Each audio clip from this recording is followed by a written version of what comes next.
Class 12th की sociology chapter है हमारा 5वां और इसका दूसरा पार्ट है सामाजिक विषमता एवं बहिष्कार के स्वरूप। ठीक है, बहिष्कार के स्वरूप ये जो हमारा चैप्टर था, इसमें हमने पहले पार्ट में इसके इंपॉर्टेंट क्वेश्चन देखे थे और आज ये सेकंड पार्ट है। जो बचे हुए इंपॉर्टेंट क्वेश्चन है वो आज कर लेंगे और जितना मैं आपको बता रहा हूँ ये आपको बहुत अच्छे से पढ़ के रखना है, समझना है, क्योंकि आपके पेपर में यहाँ से काफ़ी क्वेश्चन आपको देखने को मिल सकते हैं। तो बात करते हैं यहाँ पे इंपॉर्टेंट क्वेश्चन की।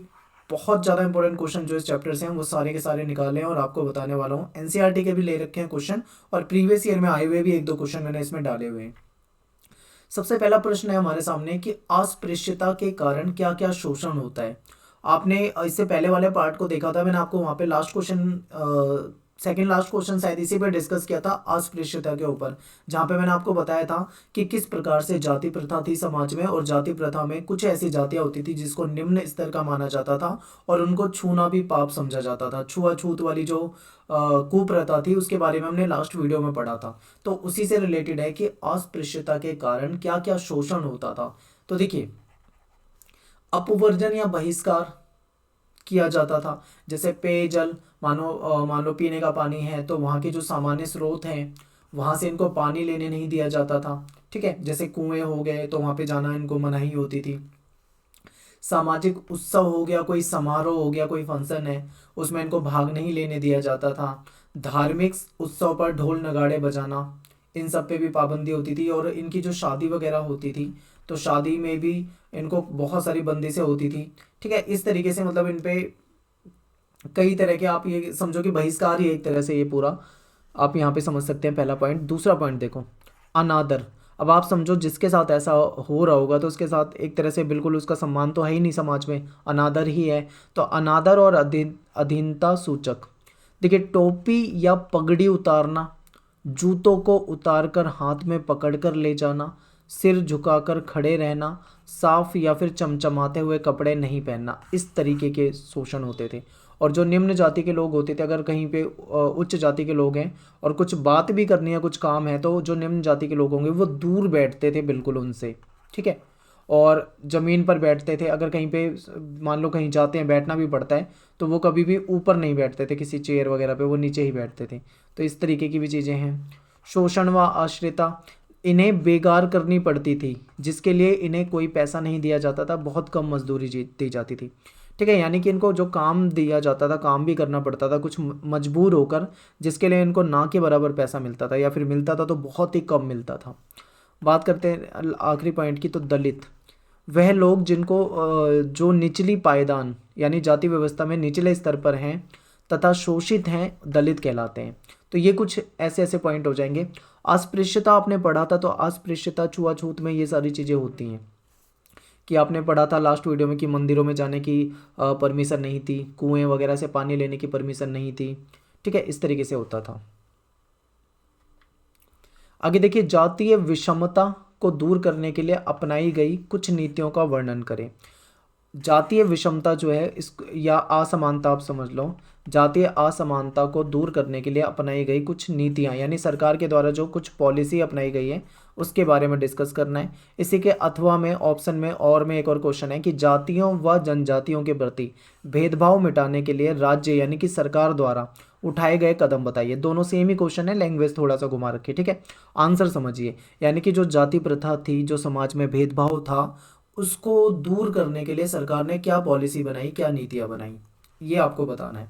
तो देखिए, अनुसूचित जाति व जनजाति के लिए राज्य एवं केंद्रीय विधानमंडलों में आरक्षण दिया गया कि राज्य की विधानमंडल जो है और केंद्रीय विधानमंडल जो है वहाँ पे इनको क्या दे दिया जाएगा, आरक्षण दे दिया जाएगा। क्योंकि आपको पता है कि चुनाव अगर हम देखें, चुनाव के सिस्टम को देखें तो इनकी जो भागीदारी थी नेताओं के रूप में देखें तो बिल्कुल भी नहीं थी, बहुत कम थी। तो ऐसे में अगर इनको इनके नेता अगर आरक्षण के जरिए ही आ जाए, अगर सीटें ही रिजर्व कर दी जाए, तो कम से कम इनका कोई नेता तो होगा जो इनकी समस्याओं को रख सकता है। तो इसलिए यहाँ पे आरक्षण दिया गया था। एक यहाँ पे पॉइंट दूसरा है कि सरकारी नौकरियों में आरक्षण प्रदान किया गया था। ठीक है, किया गया है। एक है अस्पृश्यता को अपराध घोषित किया गया है, यानी कि ये जो छुआछूत वाली जो कुप्रथा है इसको अपराध घोषित कर दिया गया, आपको इस तरीके से नहीं करेगा। एक है संविधान के तहत छुआछूत जाति प्रथा को समाप्त किया गया। संविधान के तहत छुआछूत और जाति प्रथा को समाप्त किया गया।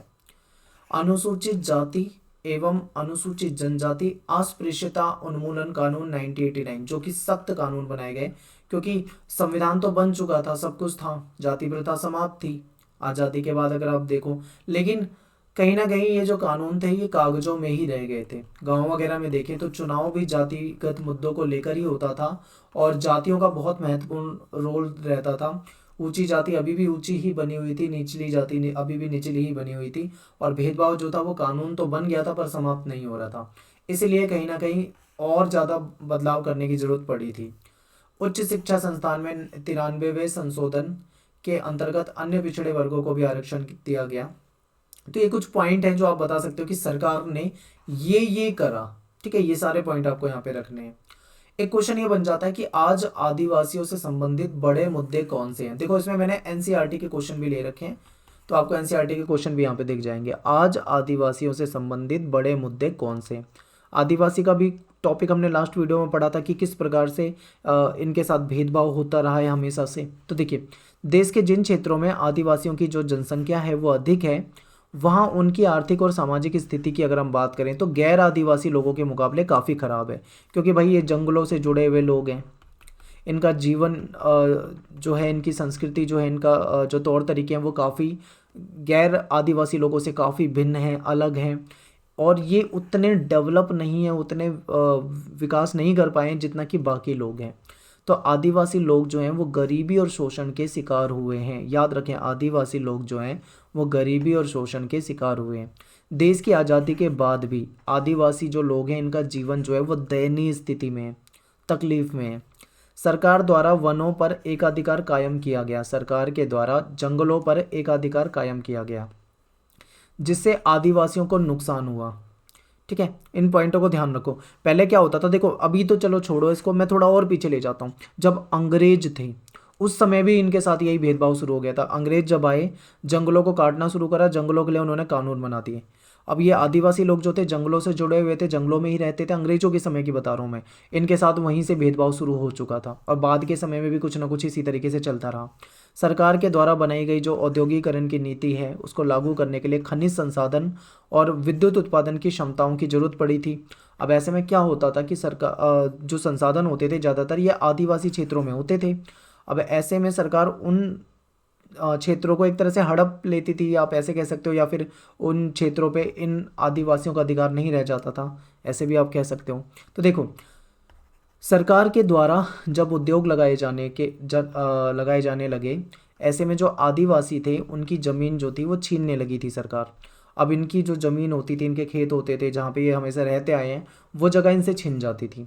अब ऐसे में इनको विस्थापित होना पड़ता था, बहुत इनको मतलब समस्याएं आती थी इनके सामने। तो ये सारे आदिवासियों के साथ होने वाली समस्याएं समझते चलो। खनन और बांध परियोजनाओं की पूर्ति हेतु आदिवासी भूमि अधिग्रहित कर ली गई, यानी उनकी ज़मीन पे कब्जा हो गया एक तरह से। लाखों आदिवासी जो थे उनको सही मुआवजा भी नहीं मिल पाया उसके लिए, और ना ही उनको पुनर्वास मिल पाया सही तरीके से, उनको कोई जगह रहने के लिए दी गई हो ऐसा भी नहीं हो पाया। आदिवासियों को विस्थापन का शिकार होना पड़ा, यानी कि एक जगह से छोड़कर दूसरी जगह जाना पड़ा। आदिवासियों को उन संसाधनों से वंचित होना पड़ा जिनका वह इस्तेमाल पीढ़ियों से करते आए थे। इनकी पीढ़ी दर पीढ़ी दर पीढ़ी दर इस तरीके से चलती आ रही थी, जंगलों में ही रहते थे, जंगलों से जुड़े हुए थे, इनका जीवन भी बहुत मतलब स्तर जो था वो अलग था, डेवलप उतने नहीं थे ये, लेकिन जिन पे इनका अधिकार होता था वो चीज़ें इनसे छिनने लगी थी। 1990 के बाद सरकार द्वारा जब उदारीकरण की नीति अपनाई जाने लगी, ठीक है, तो उदारीकरण की नीति अपनाई जाने के कारण आदिवासियों की कठिनाइयां जो थी और ज़्यादा बढ़ने लगी। तो इस तरीके से आप ये बता सकते हो कि आदिवासियों के सामने क्या क्या महत्वपूर्ण समस्याएं रही हैं, और आज के समय में ये बड़े मुद्दे हैं आदिवासियों के सामने। ठीक है, आप इनको ध्यान से देख सकते हो। एनसीईआरटी और सपोर्टिंग मटेरियल का इस्तेमाल किया है मैंने इसमें। ठीक है, आप बिल्कुल एनसीईआरटी में पढ़ोगे तो इसी लैंग्वेज में आपको मिलेगा, तो आपको और आसान लगेगा, तो आप समझ सकते हैं इसको।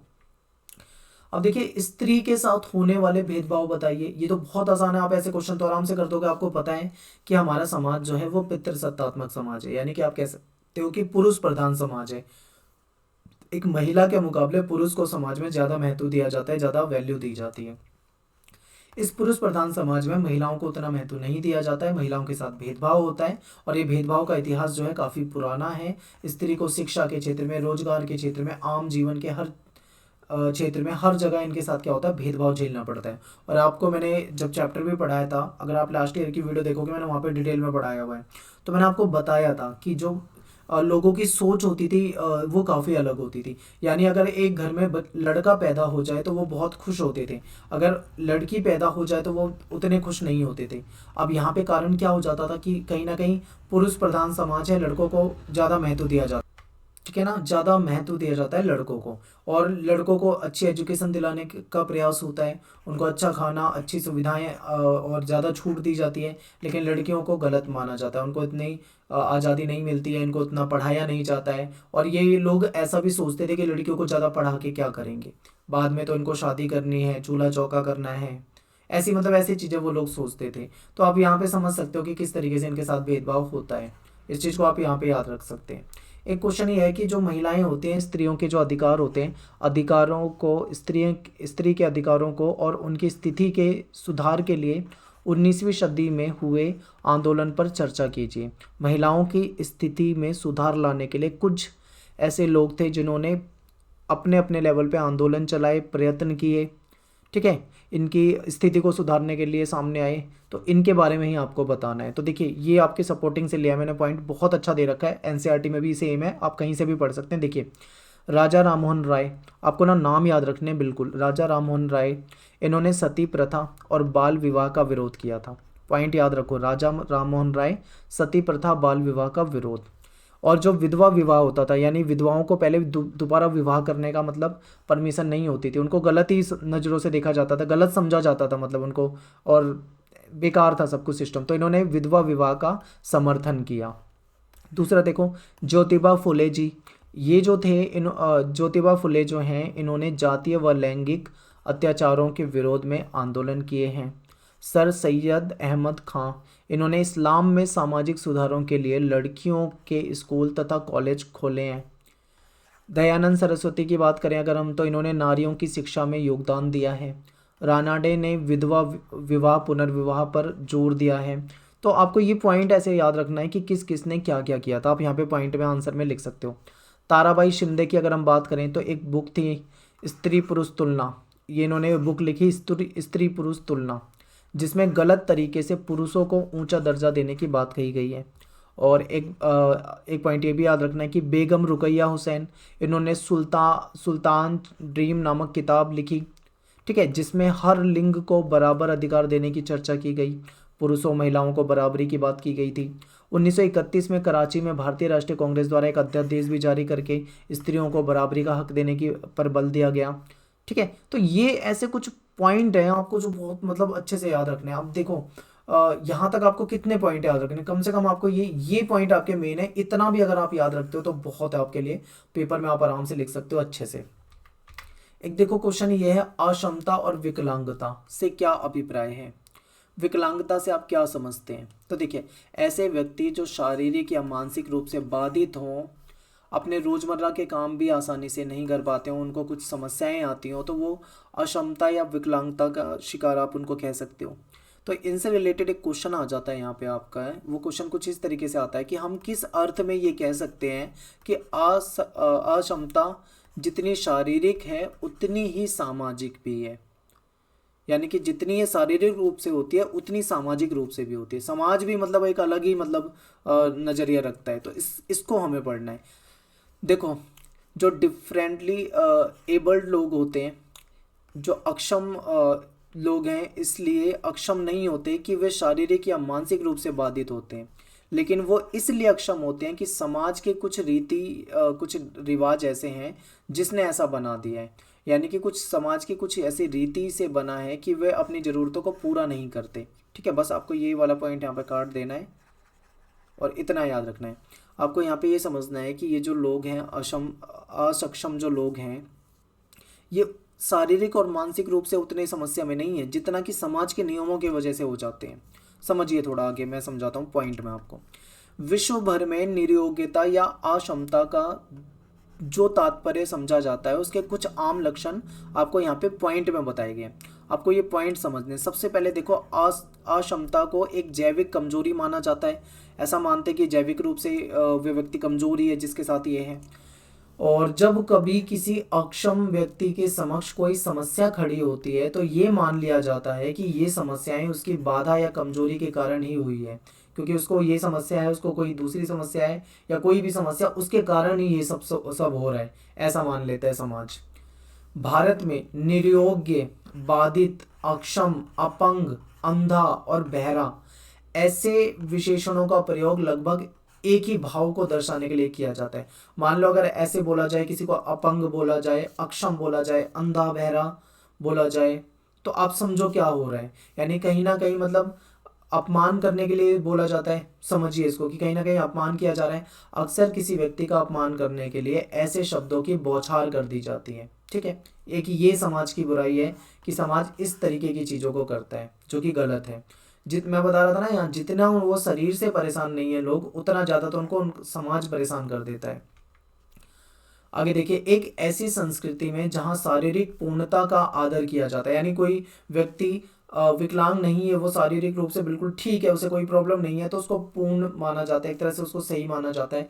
और अगर किसी व्यक्ति के शरीर में कोई विकलांगता है, कोई समस्या है, तो कहीं ना कहीं उसको उसको दोष के रूप में देखा जाता है, खराबी के रूप में देखा जाता है। ठीक है, बेचारा जैसे विशेषणों से संबोधित किया जाता है।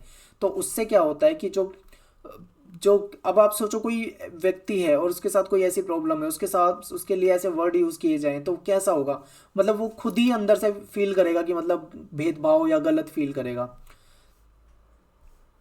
आगे देखिए, ऐसी सोच का मूल कारण उस सांस्कृतिक संकल्पना में निहित है जो असमर्थ या दोषपूर्ण शरीर को दुर्भाग्य या परिणाम मानती है, जबकि ऐसा नहीं मानना चाहिए। इसे दुर्भाग्य या गलत नहीं मानना चाहिए।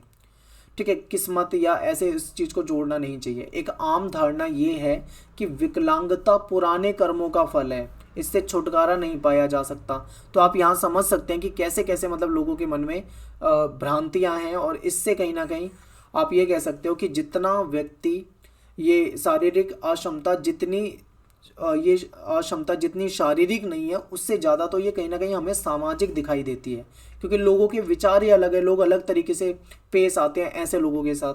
तो आप समझ सकते हो यहाँ पे। तो देखिए, यहाँ पे मैंने आपको समझाने का प्रयास किया है, और यहाँ पे हमने जो आज क्वेश्चन करे हैं ये बहुत इंपॉर्टेंट क्वेश्चन थे, और इसमें से आपके प्रीवियस ईयर के भी एक दो क्वेश्चन है और एनसीईआरटी के भी क्वेश्चन है, और आपके इंपॉर्टेंट क्वेश्चन है सारे। इन क्वेश्चनों को आप जरूर ध्यान दें, और मैं आपको बताता हूँ बेस्ट तरीका इसको पढ़ने का। आप एनसीईआरटी बुक से एक बार जरूर पढ़ें, उसके बाद आप क्या कर सकते हैं, सपोर्टिंग पढ़ें। सपोर्टिंग में समरी वाइज दे रखा है और बहुत अच्छा दे रखा है, तो आप सपोर्टिंग से इसको अच्छे से पढ़ सकते हो। बाकी वीडियोज़ में आप जो देखोगे ये सारे इंपॉर्टेंट क्वेश्चन ही मैं आपको यहाँ पे बताने वाला हूँ। तो मिलते हैं फिर अगले वीडियो में अगले चैप्टर के साथ, और थैंक्स फॉर वॉचिंग सभी को। जय हिंद, जय भारत।